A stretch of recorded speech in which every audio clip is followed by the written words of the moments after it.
Nah, he's gonna get this work, bro. Dole's gonna get this work. Forget this dude. Ladies and gentlemen, welcome back to the freaking Pasefika movie starter kit. Okay? Yeah. It's the boys, man, the movie boys. We took a little extended break, a little hiatus, trying to figure out the direction of the show, and I think now we've found something. Today we're talking about The Wind and the Reckoning. Okay? Before we start, you know what I'm saying? You can find us everywhere. The YouTube, the POLYTICKIN Network over there on YouTube. Find us on all socials. You know what I'm saying? Oh, hello, Marcus. Polynesian. You know what I'm saying? Do what you will. All right? If this is your first time here, we watch Pasefika movies, man. That's all we do. We talk about it. We critique them. We love them. We hate them.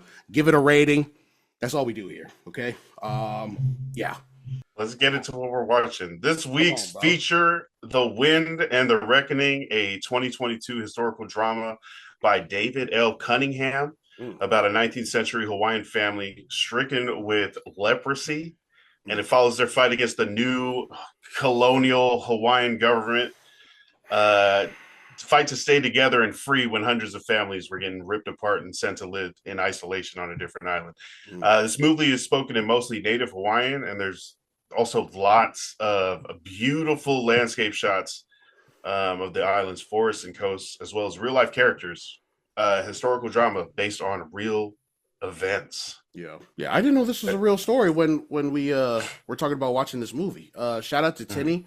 Tinny threw it in the group chat on the Patreon. Hit us up on Patreon too, man. Patreon.com/POLYTICKIN podcast. Tinny hit us up about this movie, and she gave us exactly this, the synopsis, but I didn't know that this was based on a true story, so doubly cool, you know what I mean? I didn't know. Yeah, I thought it was just based on that like true time of like leprosy and being sent over to Molokai. Like, I didn't even know that was a thing.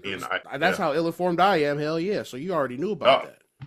I just caught it in passing when I was like flying back from Hawaii last year for my cousin's wedding, and I bought a book, and it was about like this story, not this specific story, but about leprosy in Hawaii and being separated from your family because of you're a patient. I always feel weird talking about Hawaii. I don't know if it's like supposed to be Hawaii, and are we supposed to say it like that? Because my whole life I've been saying Hawaii.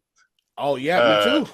But like the respect of like actual names, it makes me feel weird when I say Hawaii. It's very like, oh, settlerish. Yeah, right. Hey, you know how I grew up saying it was like I thought I was doing a good thing by saying Hawaii. Because, there's Hawaii. A slash, Hawaii. Oh, yeah. Hawaii. Yeah. So when people would try to correct me, say, like, I'm going to Hawaii, I would always be that guy. It's Hawaii.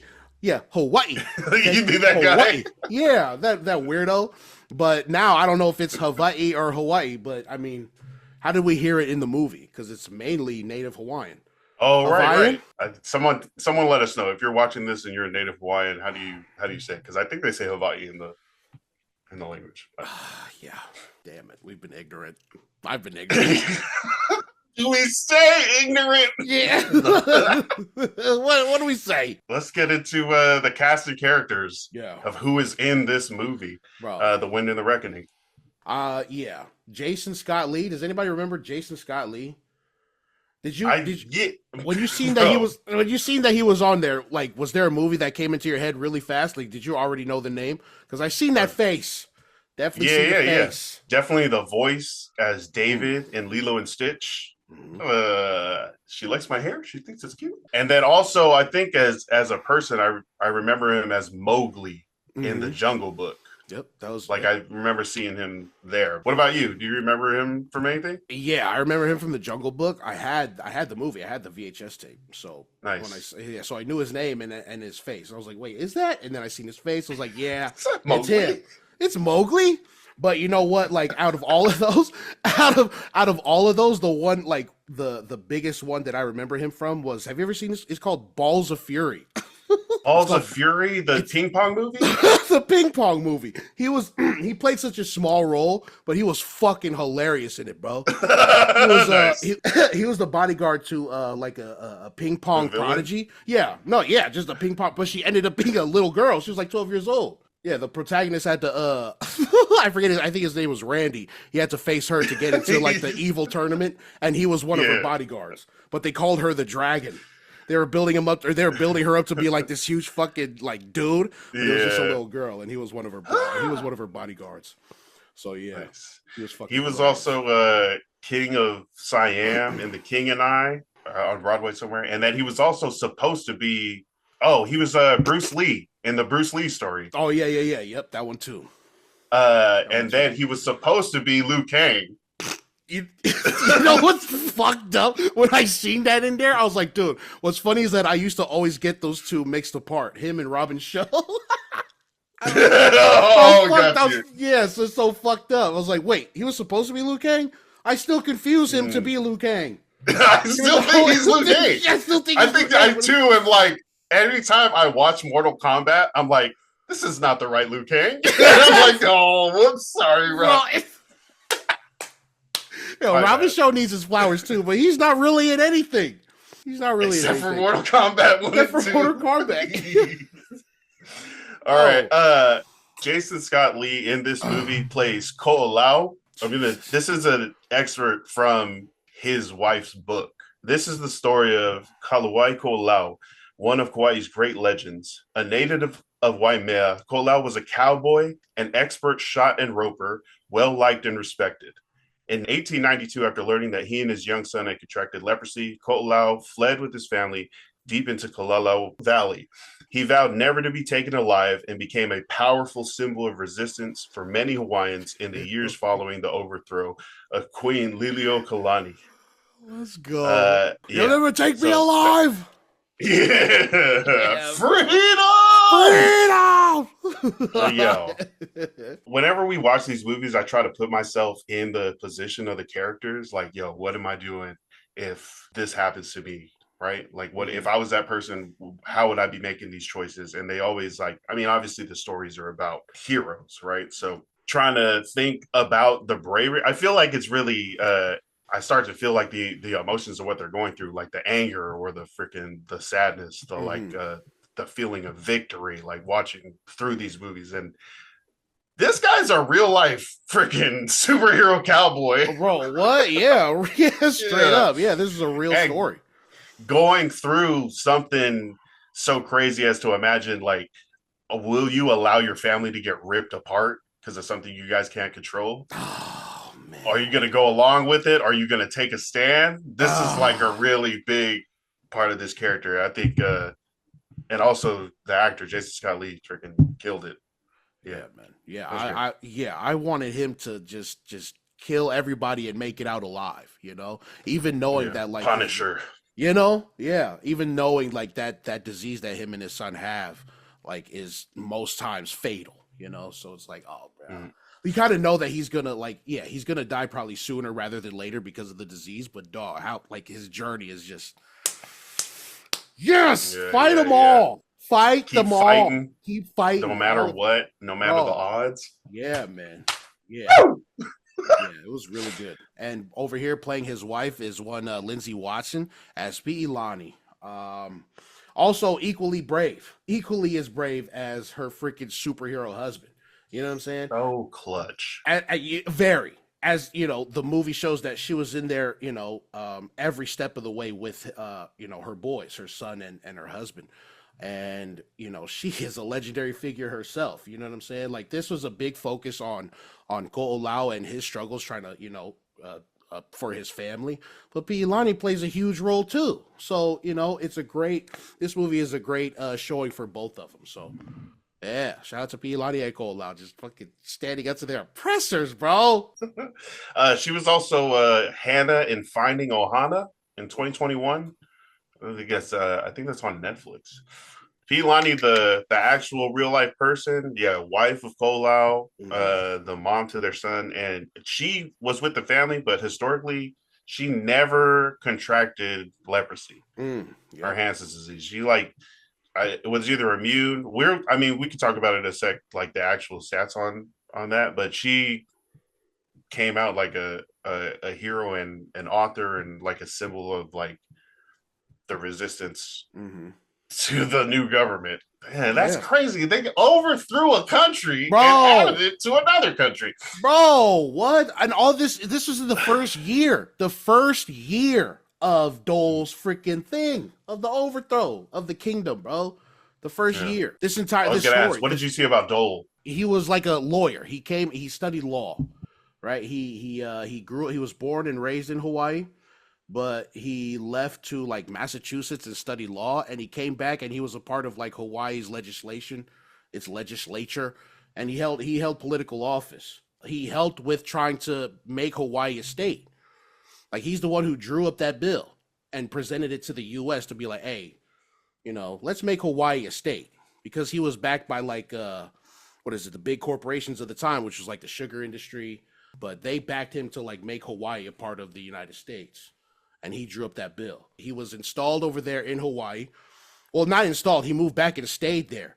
But he basically made himself what he called himself, president of Hawaii, the first republic of Hawaii, as the United States was over here trying to make Hawaii a part of its state, or the country. Sorry, the country of the United States, trying to make Hawaii a part of his country. So with all of that, like stewing in the background, right, with Dole and his oppressive bullshit and his weird ways, stands this little story on, Koʻolau and Piilani. Like this small story of like heroism is taking place in a fucked up ass setting with the overthrow of the Hawaiian government that you knew your entire life.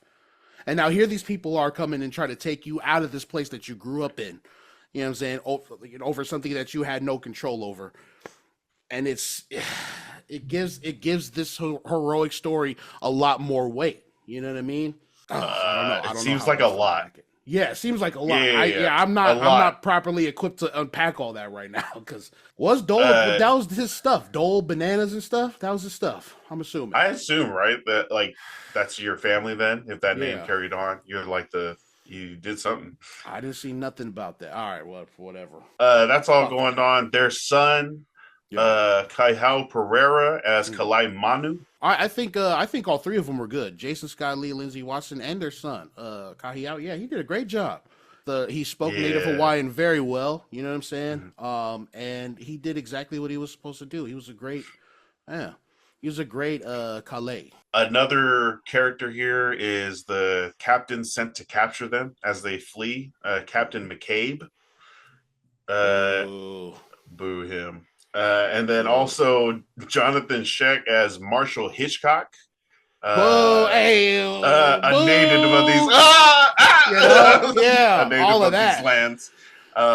He's like a scout for the searching captain, but he's also a native of the land, so there's some conflict there. A sellout. Maybe a sellout. Yeah.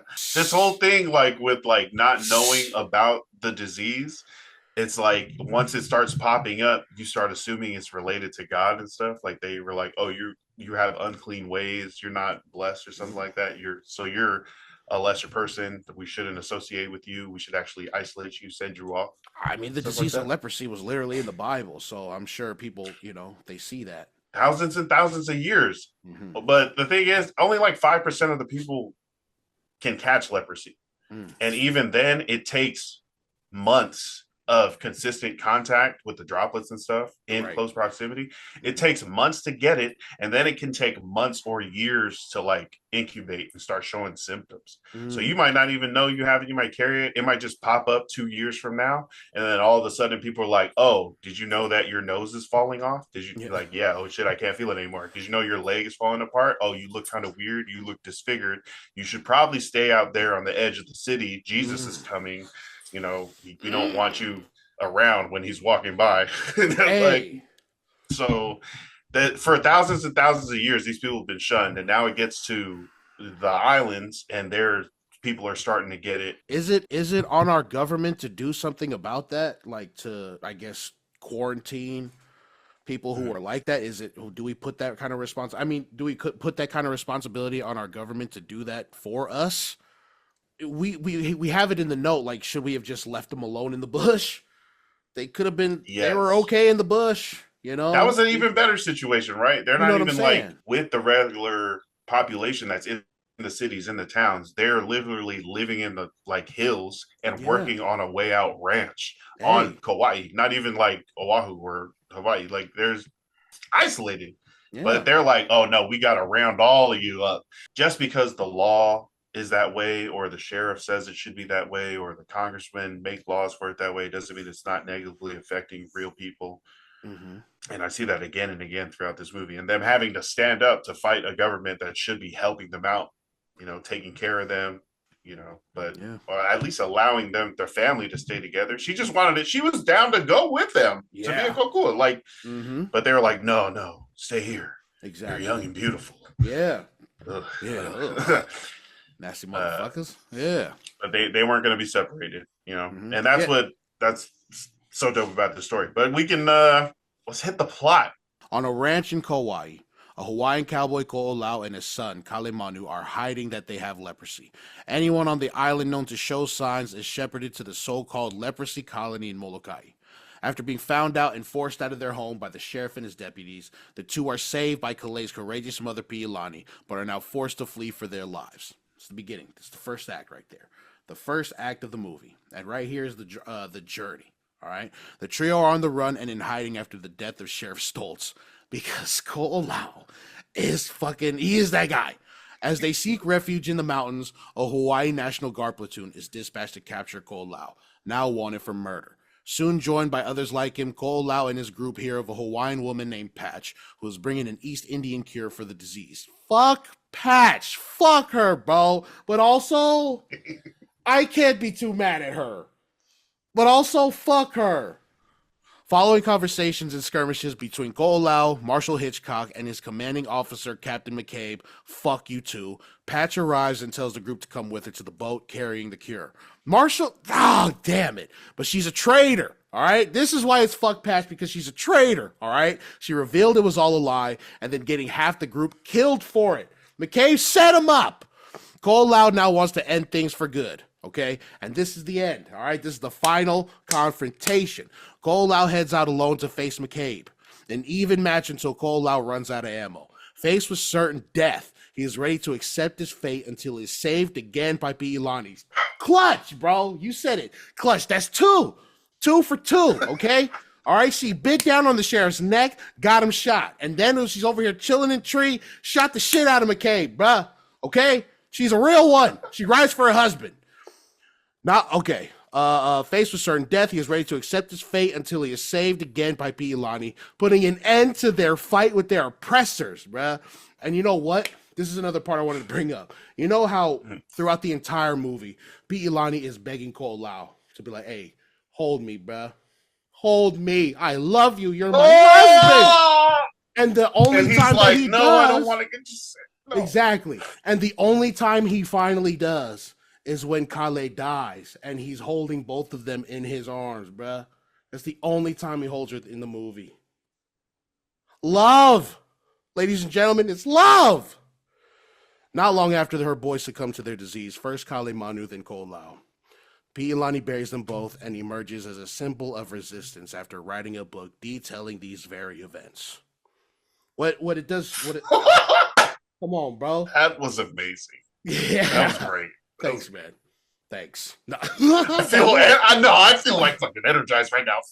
You know what I'm saying? Like, bro, like it doesn't we didn't put this part in here, but there's after the movie it shows basically a slideshow of Koʻolau and Piilani, their family. And it shows Molokai as it is now. And it showed one person, the last survivor from that colony from those days, right? It was just one guy, and he's still there. I kind of that sounded, I don't know. I didn't give it as much gravitas as it deserves, because that's a lot. There's a lot in there. There's a lot in this movie, and to have that as the last part of the movie was very powerful. So, seeing it was cool. But when Piilani writes in the story about the shooting with Sheriff Stoltz, she says that Koʻolau tripped and shot the sheriff. And I was like, sure. Yeah. Right. Okay. And then Piilani. Paola, who's like the guy in the movies with the hands, the editing you said was distracting. Yeah, that fucked me up. He had no hands. I get but that. You were like, what is this? No. I get why he had no hands. He had leprosy. I get that. But just the way, why make it look like that to make it look like someone has no hands? He could have just did like this or something.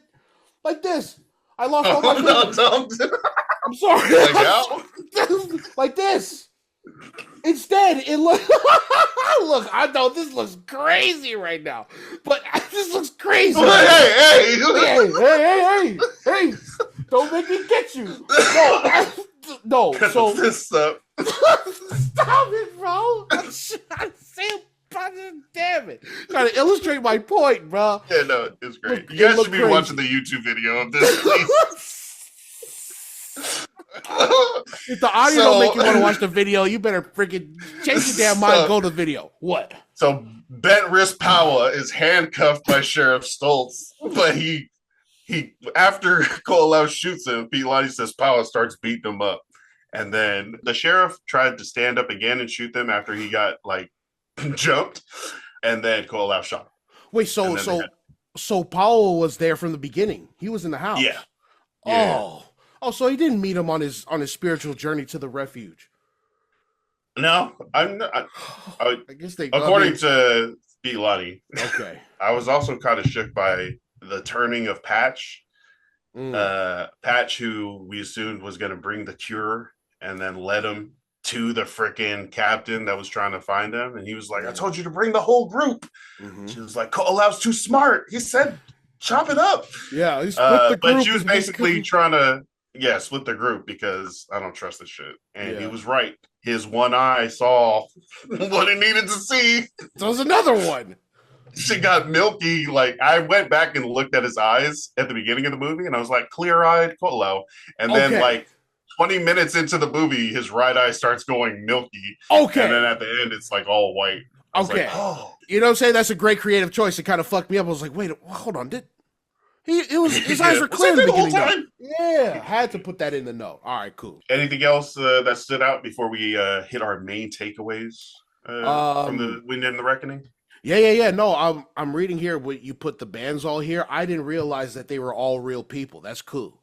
You know what I'm saying? The judge, the judge, Powell, all of them are real people that were a part of this journey, the community that they created. You know, when we say that he found others like him, these are literally others like him, others who also had leprosy within the bush, and they found each other and built community. You know, and apparently they survived. Oh.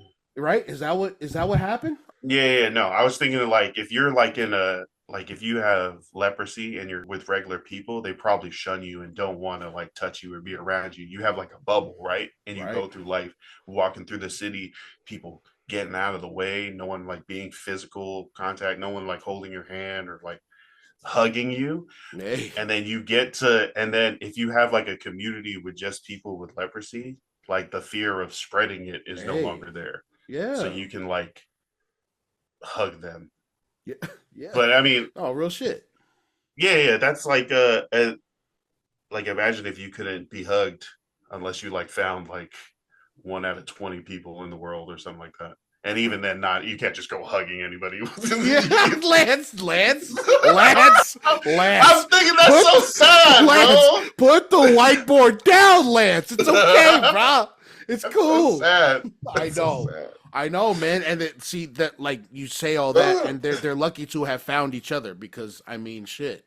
Who else you gonna hug if not your family? if not your people, if not the people that who care about you, who understand what the hell you're going through. So it was cool to see that they were actually real people and not just characters made up for this movie. Like the judge and Power were great. Even the silent warrior, the dude with the face, his face had leprosy and stuff. But he was like, yeah, the old school warrior, guerrilla warfare, which by the way is fucked up. Let me just say this: he got shot, man. What did he teach the group, movie wise? I don't want to talk about the real life stuff, but in the movie he was supposed to be, this freaking guy who knows the old ways of war, but it was Koʻolau who was over here warring. This fool gets shot and had to go back and tell Koʻolau what happened to him. Yeah, he was like, no, I'm just talking bringing a baton to a gunfight. Like, hey. You're not gonna fucking Max Holloway me right here, bro. You're gonna shoot me from over there? Yeah, from over there. What, you a pussy? Put the gun down, pussy. No, man. Yeah, that was the biggest thing I wanted to say. That they're real people. It's cool that they found community, and actually, like, they stayed in that bush. It doesn't say in the movie, but they stayed in that they stayed in that bush for 4 years, and that's when finally Kale and Koʻolau passed. I think Piilani stayed in that bush at least Piilani stayed in that bush for 4 years, and then she came out and did what she did and becomes a national symbol. Yeah, wrote the book and was able to spread the story and even did. grow the.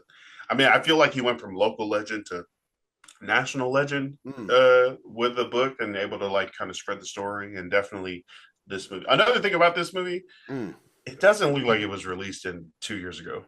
Like 2022, I felt like it was like an older. It looks like it was on TV with like Hercules on USA Network. Oh yeah. That's like the vibe. Yeah. Mm-hmm. Yeah, big shots, big like scenic. There's a lot. Every transition shot I feel like is a coast shot, is a mountain shot. Definitely traveling along the coast, carrying all the supplies, going through the lava caves, the ridges, the cliffs. Everything is really highlighted on the island there in Kauai. And there, I don't know if that was where it's shot, but it definitely had that feel. That was I thought that was great, but it just looked a little older. And then I was surprised to keep reading. This movie was released in 2022. Yeah. So, okay. It's Recent. definitely... These guys, this isn't an old movie with Jason Scott Lee, Lindsay Wines. This is them like recently, now times. Yeah. So that's a good point. When I think of Jason Scott Lee, I think of like older, fuzzier early 2000s movies and shows like during that time. Yeah, Hercules, or Xena Warrior Princess. Yeah. Yeah, these fools look young. I don't know how old they are exactly, but they seem like they should be old, but they look pretty young. Yeah, he still looks like Mowgli, man. It's Mowgli. All right, go on. All right, before we get to the ratings, just some of the main takeaways. Number one, about a word that we have heard a lot, haole. Haole. You said we have to re-examine how we look at it after watching The Wind and the Reckoning? Yeah, but I think it brings up a really significant thing within the culture. Because every time I think of the word haole, I always thought, white man. You know what I mean? But there's a part in the movie where, as they're about to start their journey to, run away from the people trying to catch them, right before Koʻolau kills the sheriff, he has his uncle over there who is a white man, who many outsiders would consider a haole because he's a white man. And so after that, and then a while later, after their first little skirmish, I think, or when they first found the caves, when it was just the three of them, and Kale says that he hates the haole. I'm glad that you killed them. And then Koʻolau tells him about like the meaning of haole, and what is it? Without breath, without spirit, right? But the meaning of haole is a lot deeper than just skin. Yeah. More than skin deep. You know what I mean? So I guess I have to re-examine how I look at words like haole, you know what I'm saying? And know that it doesn't just have to be the color of our skin. It's in the way we, the way we are, how we act. The way we act. Yeah. In relation to the environment, to the country of Hawaii. Yeah. This was like, I'm glad you killed the haole. Yeah. And the dad looks at the mom. The mom's like, you see what you done brought into this house? We could have just fled the night before, but you had to wait till sunrise. Yeah. He's like, okay, what do you think haole is? And haole is the white man. He's like, do you consider your uncle haole? Because like you said, his uncle's white, but he's like for them. He helps them. He helps save them. Let him have all the light he could carry. Said, don't come grumble to me if you get the runs. Yeah. Like he's a good uncle that's looking out for you and has always looked out for you and your family. And then he says, don't let the hate into your heart. It will turn it dark. Then you will become the thing you despise, without spirit, without life. So yeah, definitely the haole is not just a white person in the islands. It can feel like it's more the attitude you have towards the land or the people. Yeah. Like you acting real haole right now. Who are some modern day haoles? Top 3. Doesn't have to be native to Hawaii. Top three modern Tyler day and Connor McNee. Okay. No. Yeah. Both of them. Number one. It doesn't have to. You know what I mean? All right, go on, man. Top three. Tourists that try to ride sea turtles Oh, or any kind of animal when there are clear signs posted to respect the wildlife. What about What do you think? Sanford B. Dole? Yeah. Sanford B. I Dole. know. Some people say he's local. Sanford B. Dole, you looking like a real howler right now. Oh yeah, I said modern day howler. I went back to Dole. Fuck him. Fuck Dole. If Forever. not Dole, yeah. If not a modern day howler, then what about Marshall Hitchcock? Is Hitchcock a howler? Ooh, very interesting. Marshall Hitchcock in the movie referred to as Kama'aina, right? In the subtitles, someone who knows this land, but he's working for the other side that's trying to find these people that are in hiding. The people the government wants to go after. So he's a government like mercenary, like not mercenary in killing, but he's like, you know, someone they can hire to come and scout him.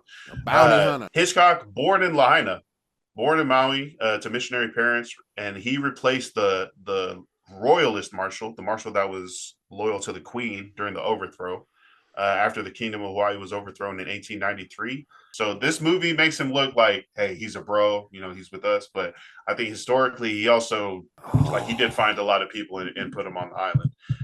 But this historical drama portrays him as, like, you know, cool. Like, I'm just doing my job. You know, it's my job to follow the laws, you know? And then Koʻolau responds, he's like, what happens when these are just the laws of men that are like, what does he say? I like that part too. Even when the laws are changed by men with their own agenda. Right. Yeah. What if their agenda doesn't include you? You know what I'm saying? Like all they're doing is using you to quell your people. You know what I'm saying? We're using you to quell your people. You know what I'm saying? You're not even like you're just a cog in their machine.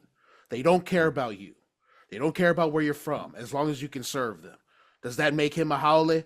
And historically, it's kind of fucked because they're not native to that land, but they are settlers, you know what I'm saying, who've established themselves within this land and maybe have given back and has done a good thing with, what is that? You said a rebellion? What is it that he fought in that they gave him praise for? By putting down the like kingdoms trying to get back the Hawaii. Trying to get back. No.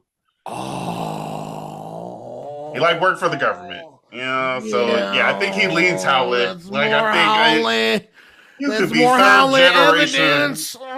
third generation Islander, but if you're fighting, I mean, working for the government. Actively that's tough. Yeah, hey, Howle. You're looking very Howle over there. That's kind of my main takeaway also from this is like the laws are written by men with their own agendas, right? And to this day, exactly. So exactly. I think the best way to counteract that is just to be informed about what the laws are, who are going to be the people enforcing the laws, and who you want in there writing up new laws. But definitely being informed. Read the freaking pamphlets, guys. Come on. Know the measures. I know, man. Like I'm trying, Lance. I'm trying. It takes 30 minutes, Wackers. I know. I don't know. It's just there's a lot going on. Maybe it's just election year, but yeah. Learn the laws. Stand up against laws that are bullshit. Okay, so after all that, after all this trying to unpack it, there's a lot more to unpack, but after all that, is Hitchcock a haole? I don't think so. Oh. I don't know. He's looking very haole-ish to me, bro. Yeah, his record doesn't. His record's not being the charge, but I think that flip at the end kind of helped him. And the way this movie portrayed him as like a remorseful, regretful. He's like, "Yo, we're done here. Wrap it up. Head back to the island." Yeah. You know. I guess that's in its own way. It's its own rebellion. He's rebelling against his orders, his government, by letting Koʻolau and them go. That's another form of rebellion. I'll give him that. But also, you would have to make that decision if you're fighting for a government that doesn't give a goddamn about you, Marshall Hitchcock. They Yeah. don't care about you. Oh All well. right. That's the breakdown. Those are the Yeah. takeaways. Now time to bring out the rubric. It's time Yeah. to rate The Wind and the Reckoning Mhm. out of a score of 50. Okay. Mhm. We're going to accumulate all these weighted categories and be able to compare it to other movies that we've watched here on the Pasefika Movie Starter Kit. Rewatchability out of a possible 2 points. What you got? I'll give it a 1. It's if you're very into like historical dramas or dramatizations of very like of historical events, then this would definitely be for you. You know what I mean? It's not really my bag, but just seeing Mowgli in there fighting the oppressors, it's fucking hard. All right, but yeah, it's a 1 for me, bro. What about you? I also gave it a 1. I do want to watch it again and like really sit down and even look more at the scenes. I feel like it was put together uh, pretty good. It's a Yeah. beautiful movie. Mm-hmm. Casting out of a possible 3, I gave it a 3. I Mm. thought, these are some big names, big faces that you got here. Not even just the 3 family members, but the all the side characters and the freaking other side too. I felt like people really fit. Yeah. What do you got? Yeah. I'll give it a 3. Yeah, I'll give it a 3 too. Just off the strength of Jason Scott Lee, but also Marshall Hitchcock. Like he made me want to like root for him in his plight. You know what I'm saying? Like you could see he conveyed really well that he was like not really with McCabe like that. And he Mhm. understood and respected Koʻolau and his ways and stuff, but you know he was bound by his job. So yeah, Soundtrack and audio out of a possible 5 points. um, I'll give that a, I'll give that a 3. I mean, very middle of the road, like dramatic music. Was there a Yeah, lot of like Hawaiian music playing? I don't really no, remember anything. Like they were just playing the uke in the cave, but that was just for the scene. I don't really remember any actual Hawaiian any music other being played. Yeah, it was just like right? stock drama movie music. So 3. Yeah, swells, stuff like that. I Yeah. gave it a 2 because of that. Nothing super stood out. Mm-hmm. Cinematography out of a possible 6. I gave this a full 6. I Okay. thought the big shots, big swoops in the mountains, all Mm-hmm. those like overlays, the coastal side. That's my jam. It helps being set on a Hawaiian island. Yeah. Um, I'll give it a 5, man. The thing with the hands, with Paula's hands, it was way too distracting for me. Well, I don't know what the fuck was going on there, but also like when you said that it looked like an early 2000s movie, like it looked older than it was. Like that kind Yeah. of knocked points down for me too, but then maybe that was what they were going for, but maybe shoestring budget, what have you, but yeah, no, I agree. There's some very beautiful shots of the island and stuff, and the action scenes were shot pretty well. The action scenes were shot well, but they're the ones that reminded me the most of those early shows, like the way those were shot. Hey, So when McCabe got like shot in the side of the face, and they're like, "Oh!" I love that shot. Yeah, I'll always love shots I like was that. so mad when that shot happened. I was like, Why? "Why does this howler get a fucking action cam That's a shot? good point. Yeah, fuck that Is guy, anyone bro. else gonna get one?" And For no one real. else gets one. Spoiler alert. You know what I'm saying? Hey, that's a good point. Yeah, Koʻolau definitely deserved the under the nose shot at like under the nose action shot. He deserved that shit for sure. Cause I'll always love shots like that, bro. That shit was hard. That But was fun. I was like, "Oh, discombobulated. Shit's going on. you Ears know ringing." what I'm Okay, saying? well done, well done. But why does this guy get it? Yeah, fuck I was like, McCabe, bro. this is a very effective shot. I like what it's portraying. I Yeah. do not like who's going to. All right, directing and editing at a possible 7. I'll give it a 6. I'll give it a 6. Just because again the hands, but also like the directing was fine, you know. Nothing really Mhm. crazy, you know. Man, I feel like great directors have like a very distinct style that you can tell who directed it, and there's Mhm. nothing really stands out here, you know. Taika got his inner cuts where they do different things and stuff, Yeah. and yeah. So great directors have their own little thing, and this one's just very middle of the road, very down the middle. So maybe Yeah. I should I don't change think that to a Cunningham 5. is a native. I have it as a 5. I don't. I'm not sure if the director is native, because that to me would be like, okay, this is easier for you to understand with the language and stuff, especially. But they had language specialists in the writing and on set. during this to make sure that it was being portrayed the right way, it was being spoken the right way. So I like the extra give some effort. points for that. Yeah. I like That's the extra definitely effort, something. It shows. The effort shows too. They did really well for this next category. They did really well. Acting out of a possible 8 points. I'll give the acting an 8. I'll give it an 8. I thought everybody did really well. Even McCabe, his over the top ass shit. Like, I don't expect Oscar nominations for these movies. But I think everybody did a very good job in the characters that they played. So I'll give it an 8. What about you? I give it a 5. Overall at 8. Writing out of a possible 9 points. I feel like there's like a little bit of room here because the writing's done for you. The writing's by Pete Ilani, right? That's what this is kind of based off of. I know it's like you add in some twists for drama and stuff like that. But I'm gonna give this one a 6 out of 9 for writing. What do you got? Yeah, I was gonna give it a 7 for basically the same thing. Also, like, I think there's parts in the movie that could have been written better, either that or just like reworked, like that stuff that you said about Paua being there from the beginning. I think that would have been tight to see, because like there's a part where they finally meet up with Paua and the judge in the bush, and you can tell that they're familiar with each other. Obviously, they probably grew up with each other or whatever.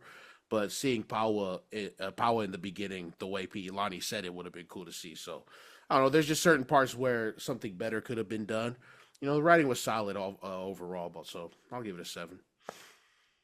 All right, and our final category out of a possible 10 points, legacy for the Wind and the Reckoning. For now, I'll give it a 5. Yeah, I'll give it a 5 for legacy. It's literally only 2 years old, so time is a big thing. Yeah, I think. It tells a great story, though, and a true one, so it definitely deserves to be seen. But I don't think a lot of people really know about this movie, so yeah, for now it'll be at a 5. What about you? I wanted to give it a 7, but I'm gonna give it a 6 out of 10 for legacy. Definitely a great story, a superhero cowboy, a real life Hawaiian hero, and the story that has been told for already 120 years. It has already been made into like stories and productions, now made into a big movie. Definitely points there for the character, for Pete Ilani, for their journey, for having to go through all that. Like we said, that's a lot to be going through. The overthrow of the kingdom you've known your whole life, people coming in, colonizing your home, people sending you away for being sick, trying to tear you apart, a family for having disease. Coming to take the family food. I am Koʻolau. I stand against the wind. Like, you are the wind. You think this is the reckoning? You should see me. I am a cliff. So yeah, that's that was dope. But I'm gonna give it a 6. So our final scores out of possible 50 points. You gave it a 38. I gave it a 34. With room to grow. With room to grow. Hey, yeah, definitely. As the story spreads, more people know about it. I feel like it's going to be even adapted even more. Yeah. But this was a good watch. This made me like want to research a bunch of things about the Hawaiian Island history, about that overthrow, about these characters. Very interesting. It literally changed like the format of our show. Like, anything, you know what I'm saying? Like, this movie is great for that. You got anything else for him, bro? What's the deal? No, yeah. Thank you guys for listening. Follow us where we at YouTube, on Spotify, Apple Podcasts. Let us know any other movies you really want us to watch and break down. Let us know what you think about the new format. Shout out to Tinny for the recommendation of The Wind and the Reckoning. Definitely follow us on the Patreon too. Yeah. Support. Yeah, man. Ditto. All of that, man. You know where to hit us up at. All right. Hit us up on the socials. Do what you need to do. If you're listening to this right now, leave us a rating and a review. You know what I mean? If you're watching this on YouTube, do what you need to do. Sub to the channel.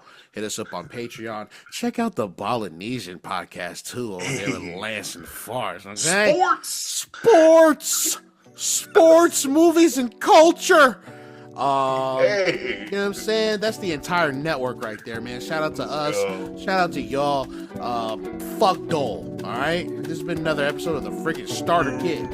Nerds, boom! What's the deal? All right? Go far.